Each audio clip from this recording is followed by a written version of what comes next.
me start this video off very carefully. Now, for those of you that didn't watch my last video, and if you didn't, stop this video and go watch it. I ended the last video by implying that Bruce Arians and Lovie Smith have one thing in common, and that's the fact that Bucs fans and Bucs management are kind of overlooking some red flags to the two. Now listen, I want to be very, very clear. I am in no way implying that Bruce Arians need to be fired. I'm also not implying that Bruce Arians has anywhere near as many or anywhere near as big red flags that Lovie Smith had in that 2014 offseason. I mean, come on, Lovie Smith had red flags from the moment he stepped in the door in Tampa. And of course, if you want to know what they were, all you had to do was go back and watch my last video. But Bucs fans, please ask yourself, have there not been some serious questionable moments during his time here? So for this video, we're gonna do something a little different. In this corner, we have Bruce Arians' interesting decisions.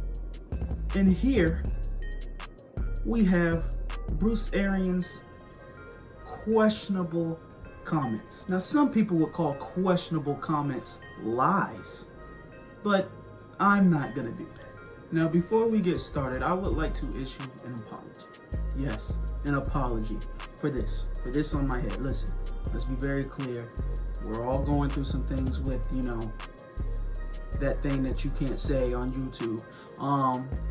And one of those things that comes with it is I can't get a haircut. So instead of making you suffer by seeing my hair this entire video, I decided to just cover it up, put a beanie over it. So with that out the way, let me tell you the story of the 2019 Tampa Bay Buccaneers. Now, because the 2019 Tampa Bay Buccaneers have virtually a completely new coaching staff, that can only mean one thing.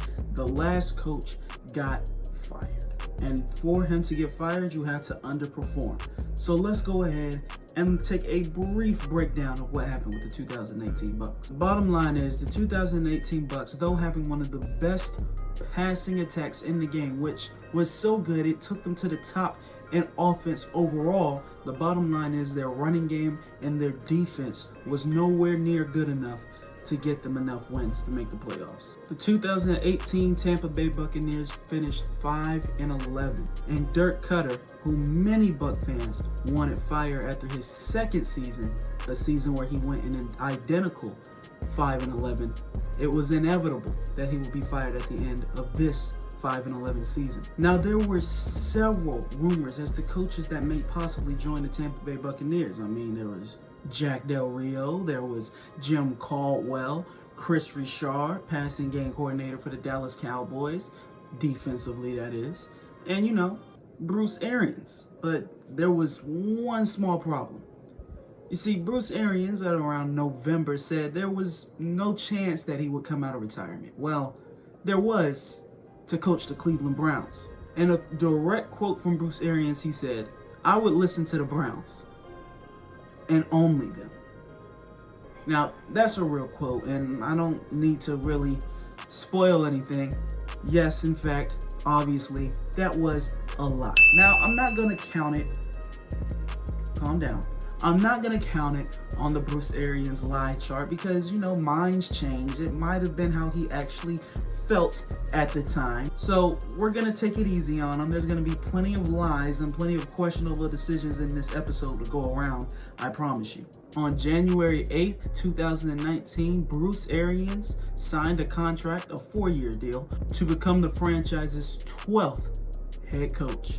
From there, Bruce Arians would put together a pretty good coaching staff, bringing in defensive coordinator Todd Bowles, who was recently fired as the Jets head coach, bringing back to Tampa former Buccaneer quarterback Byron Leftwich, and even getting old Tampa Bay Buccaneer quarterback coach Clyde Christensen to come back after being in an executive role for the Miami Dolphins the year prior.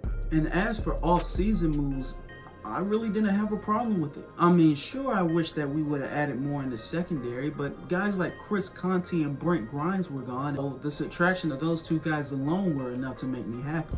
In other parts of the defense, yes, Tampa did lose veteran defensive players in Gerald McCoy and Quan Alexander, but then immediately replaced those two with Ndamukong Suh and Devin White respectively. Not to mention the addition of Shaquille Barrett. Listen, at the end of the day, the defensive side of the ball kind of seemed like it was going to get better, especially in the defensive front, which is, as we all know, exactly what happened. There were no real changes on the offensive side of the ball, of course, except for Tampa Bay trading away Deshaun Jackson, but really there didn't need to be. I mean, yes, it would have been nice to see Tampa get 2 better tackles, but it's not as if good left and right tackles just grow on trees. And yes, Donovan Smith's contract is probably what cost us Gerald McCoy and Quan Alexander. But listen, at the end of the day, like I said, it is not easy to find even mediocre tackles in the NFL. So I can see why the Bucs did what they did. One of the things that did kind of irritate me about the offseason last year is I would have loved to see Tampa draft or try to get a different running back after having one of the worst rushing attacks the year prior. But hey, Bruce Arians was saying all the right things about the offense, saying they were running the ball nicely in camp, said he was pleased with the way that they were running in the preseason, and plenty of Bucs fans said, hey, just look at what he did with David Johnson. Look what he did with the less talented Andre Ellington. Look how he did with aging Chris Johnson and aging Rashad Mendenhall. Don't worry about it. Rojo and Peyton Barber will work out. And that's one thing that Bruce Arians did really good this offseason. He talked up his team like it was his job, which it is. I mean, listen, he said, hey, Bucs fans, the secondary is completely fixed from last year. Well, he said totally fixed, but you get the point. He said the Bucs were going to be a run-first team and that he likes the running back room. Listen, these are all things that I'm perfectly fine with, as long as it's true. If the stats come back at the end of the year and show that you were, in fact, a run-first team, then that's fine. Other statements that Bruce Arians made on what he's telling Jameis to do, he told the media, he's not trying to change Jameis too much, but he does want to start teaching him the virtue of checking it down a little bit more and just throwing the ball away. At least that's what he said before the season started. But hey, enough about all that stuff. Let's make a quick breakdown this time of the Buccaneers roster. From left to right, the Buccaneers will be starting with Donovan Smith at left tackle, Ali Marpet at left guard, Ryan Jensen at center, Alex Kappa at right guard, and DeMar Dotson at tackle. Of course, the two main receivers for the Bucs this year were Mike Evans and Chris Godwin, tight ends Cameron Brate and O.J. Howard, and their quarterback Jameis Winston in the backfield would be Ronald Jones and Peyton Barber exchanging carries. On the defensive side of the ball, the Tampa Bay Buccaneers would be switching to more of a 34-3-4 odd front scheme with William Golston and Ndamukong Suh as the ends and Vita Vea as the defensive tackle. Shaq Barrett and Carl Nassib at the start of the season would be the two outside linebackers until eventually JPP would come back and kind of mostly take Carl Nassib's place, that is. And your middle linebackers would be Devin White and Levante David. In the secondary, the two starting cornerbacks would be Vernon Hargraves and Carlton Davis III. And in the safeties, we were finally rid of the terrible Chris Conte and would see many different names back there like Jordan Whitehead and Mike Edwards, and towards the end of the season, Andrew Adams. So, week 1 is here in the NFL. The Tampa Bay Buccaneers would host the visiting San Francisco 49ers. Of course, the San Francisco 49ers went 4-12 the previous season, so not too many people knew how good they were going to be. Many people knew that they were going to most likely be better than 4-12 this year, but didn't really know how good they'd be. And listen, this was a really good game, real back and forth for most of it. Tampa took a 7-6 lead into the half against the Niners. But, at the end of the day, Jameis Winston threw 2 pick sixes, and I could come out here and, break my neck to defend Jameis. A lot of people know that I was a Jameis Winston defender. And if you don't know that, do me a favor and click the gimmick up top. But anyway, With that being said, a lot of people know that I am a Jameis Winston defender. I don't have to break my neck. Bruce Arians himself said the turnovers, after looking at the film, the biggest problem with the touchdown for the interception was Peyton was about 3 yards too deep on his route. Last night I thought he was fine, but he was too deep. The ball was thrown perfectly. Mike missed his hot. Jameis executed the play perfectly, and the other two guys let him down. But, the one for the screen, there's got to be a throwaway. But that other one was not on the quarterback. The other two were not on the quarterback. We dropped one right in our hands. So we've got to eliminate those type of plays if we're going to beat anybody. So 2 pick sixes, but the Bucs put up a good, looking back on this game anyway, the Bucs put up a real good showing. They only lost this game 31-17. Had a chance to win. Going into the game the very next week against Carolina. Fun fact, this would be Cam Newton's last start for the Carolina Panthers in his career. Of course, after this game, he would be sidelined for the rest of the year with a foot injury, I believe, and this offseason, the Panthers cut him, and now his time is up. So this game is, really low scoring. Jameis Winston, and I think the second quarter, throws a beautiful pass to Chris Godwin. Towards the end of the game, though, the score is 20-14. The Panthers are driving. I believe it is 3rd down or 4th down and very short. And Tampa Bay has called a timeout, and then they turn right back around and call another timeout. Oh, hey, what's that? Now listen, I do understand that if you go back and watch the video, Todd Bowles, he either calls the timeout or he tells Bruce to call the timeout, but at the end of the day, Bruce Arians called the timeout. It winds up being a penalty. Luckily, and kind of weirdly, it doesn't lead to an automatic first down. They get the ball to Christian McCaffrey on the last play, and wouldn't you know it, Vernon Hargreaves makes the game-saving tackle. The Tampa Bay Buccaneers win. Jameis Winston does not turn the ball over this game. They win it 20-14. Now let's stop there just really quickly. I think one thing that has to be taken into consideration is at this point in time, Bruce Arians looks like he's telling the absolute truth. I mean, you go back to week 1, they did a really good job. 2 touchdowns, really 15 points because they went for 2 after one of the pick sixes. 15 of their 31 points came from turnovers. Another one, an interception, put the San Francisco 49ers in good field position. So he's looking right. He's looking correct about the secondary, at least, that the secondary looked completely fixed. Heck, in game 2, Vernon Hargreaves made a game-saving tackle. A game-saving tackle. He looks right here. I do want to acknowledge that he doesn't look foolish, and you know what?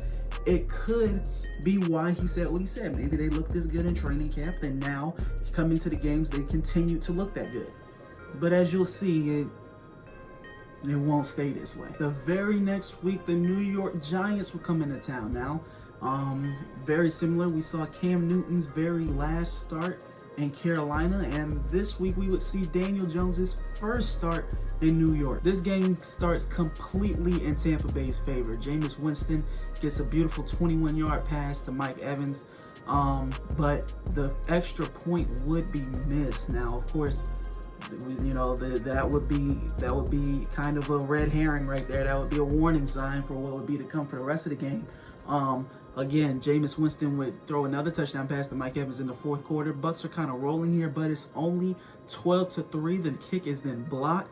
2nd quarter, Daniel Jones gets into the end zone, but the Bucs kind of pull away in the rest of the 2nd quarter. Matt Gay hits a 47-yarder, then a 27-yarder. Then we get another touchdown pass, and then Matt Gay ends the half with a 52-yard field goal to make it 28-10. Bucs fans are going crazy. We're up 28-10. We're blowing these guys out. I mean, we looked good. Outside of one drive in which Daniel Jones started running all over the place, we looked really good, and it looked like it was going to be just a good overall day for Bucs fans. Especially Matt Gay hitting the 52-yard field goal. When he hit that field goal, people forgot about the missed extra point and the block extra point earlier in the game. I mean, we were going crazy. Of course, the good times, as many Tampa Bay Buccaneer games, they didn't last. Evan Ingram on the very first play from scrimmage in the 3rd quarter takes it 75 yards to the house. The Giants keep battling back, and Sterling Shepard catches a touchdown pass from Daniel Jones. Matt Gay makes another field goal, and then at the end of the game, fourth quarter, Daniel Jones did what he did in the second quarter. He goes and he scrambles and takes it into the end zone. But Jameis Winston, who did throw an interception this game, even though right after the interception, Shaq Barrett forced the fumble. Jameis Winston throws a beautiful pass to Mike Evans, and all we need now is for Matt Gay to make a field goal. Now, you're getting ready to see the counter come up again, because the ball gets down to the 9-yard line of New York. And now, I'm not mad at Bruce Arians for saying, hey, we can kick a field goal and win this football game. But to purposefully, according to Bruce Arians, do we know if, I could put this in either one. Either A, it's a bad decision because he purposefully took the delay of game to make the kick longer, or B, he's just flat out lying about the statement. And to be quite honest with you, either one is realistic. He could have been lying, or it could have just been a terrible decision. At the end of the day, Matt Gay misses the kick, the Bucs lose, and they fall to 1-2. I want to stop right here real quick and just state right here. Like I said, to be quite honest with you, I'm going to go ahead and give it to both sides. And let me tell you why. Pretty much this. I do not think that Bruce Arians is a bad enough coach to actually think making a kick longer. Yeah, that is what we should do. I think that Bruce Arians didn't want to be seen as incompetent, and I think it was an accident. He didn't mean just something happened, I don't know, miscommunication, whatever, and the clock just ran out. That's what I think happened. There's no way that he actually wanted the clock to run out. I believe that Bruce Arians is smarter than that, than to just say, oh yeah, he's a long distance kicker, we'll make him kick a longer field. That's ridiculous. So I think that they messed up, they had a miscommunication, and time ran out, which is kind of just an interesting mess up on his part. And then in the same token to say, oh yeah, we just wanted him to kick a longer field goal. I think it's a lie. I think he lied. All right, just a bold-faced lie to the media to save face, even though it makes him look worse, in my opinion. After that absolutely embarrassing debacle, the Tampa Bay Buccaneers would take their show on the road to Los Angeles, who at the time was 3-0, coming off a Super Bowl appearance. Nobody really picked us to win. I know I didn't pick us to win this game, but at the end of the day, the Bucs would come out hot. They came out instantly on the very first drive. Peyton Barber would get in the end zone. Then a Jameis Winston pass to Chris Godwin, another Winston pass to Chris Godwin, and just like that, the Bucs were up 21-0. Of course, the Rams fought back. They had a long drive. Todd Gurley gets into the end zone, making it 21-7. The second quarter ends, and by halftime, though, the Bucs are up 28-17. Greg Zuerlein and Matt Gay trade long field goals. At one point, the Bucs are up pretty well in this game. They're up in the game 45-34 with around 9 minutes and 12 seconds remaining. Jameis throws really probably the most indefensible pick of the year. He throws a terrible pass, and this is me saying this. He throws a terrible pass right to Marcus Peters, and that was frustrating because this came right after he threw a beauty to Mike Evans for a touchdown over Marcus Peters. So to just give it straight to him to make it a game, made it a lot closer than it needed to be, but he did drive him down. Matt Gay kicks a field goal, and of course Jared Goff gets sacked by the surging Shaq Barrett, who got a strip sack, and Dominican Sue picks it up, takes it back all the way. Bucs win 55-40, and really, despite Jameis's interception, he had 4 touchdowns, 385 yards. He was 28 for 41. This was one of his stronger performances on the year. The Bucs go 2-2 in a big game coming up against New Orleans. The next 2 weeks would be pretty bad for the Tampa Bay Buccaneers. I'm just not gonna do what I've been doing for the other 4 games. I'm gonna go ahead and skim over these games and just pretty much let you know Teddy Bridgewater and Kyle Allen completely carve up the Buccaneers secondary. So that whole secondary is fixed. Yeah, it's in there. I know it may seem like a harsh criticism, but I took away one earlier. I'm gonna put this one in here. Listen, you can say what you want. I do not believe that Teddy Bridgewater or Kyle Allen are top tier quarterbacks. I'm sorry, maybe I'm wrong. I don't believe that any of you believe that either. However, each of them, especially Teddy Bridgewater, just completely ran through the Buccaneers. Now, for the Carolina Panthers game, it is a little bit different. Obviously, Jameis Winston threw 5 interceptions. I'm not going to break my neck in defending 5 interceptions. 5 interceptions is 5 interceptions. I do know that at least one of them, I believe Donovan Smith gets absolutely creamed. Somebody on the left side of the line gets absolutely destroyed, in which Jameis gets destroyed, in which just a wobbler comes out. Bad throw, and really just a bad game overall. I mean, Mike Evans himself drops a wide open touchdown pass that he could have walked into the end zone with. At the end of the day, we lose the game by 11 points. And, you know, unfortunately, this is kind of why Jameis doesn't have a job now. You know, he threw for 400 yards, but 5 interceptions. You have 5 interceptions and you still only lose by 11 points. You know, that's where somebody looks at the team and says, man, if they don't have those turnovers, they'll probably win the game. Of course, a person like me is going to look at the game prior to that, in which Jameis threw 0 interceptions and Teddy Bridgewater carved up the defense, and say, well, if we had a better secondary, we would have had a better year. And I also look to this next game against the Tennessee Titans, the game in which Jameis didn't throw one damn interception. That was his fault.